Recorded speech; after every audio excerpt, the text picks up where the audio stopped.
சமூகத்தை சார்ந்த முஸ்லிம் பெண்மணிகளின் பல்லாயிரக்கணக்கான முஸ்லிம் பெண்மணிகளின் கல்வியை பறித்தவர்கள். உன்னை எப்படிப்பா நாங்கள் நம்புறது?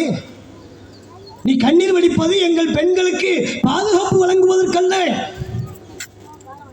முத்தலாக்கு தடை சட்டம் கொண்டு வந்தாங்கல்ல, இஸ்லாத்தில் முத்தலாக் கிடையாது. முஸ்லிம்கள் முத்தலாக்கை ஏற்கலை. ட்ரிபிள் தலாக்குங்கிறது ஒரே நேரத்தில் 3 தலாக் சொல்வது இஸ்லாத்தில் இல்லை. ஆனால் இவங்க முத்தலாக்கு தடை சட்டம்னு ஒன்று கொண்டு வந்து அதில் சட்ட திருத்தம் எப்படி செய்தார்கள்? முத்தலாக்கு சொன்னால் 10 வருஷ காலம் சிறை தண்டனை. இது ஒரு பக்கமா. இப்போ வக்ஃபுல சட்ட திருத்தம் பண்றாங்க. ஏற்கனவே உள்ள வக்ஃபு சட்டத்தில் பிரிவு 52A அதை நீக்குகிறார்கள். ஏற்கனவே உள்ள வக்ஃபு சட்டம் 52A என்ன சொன்னது?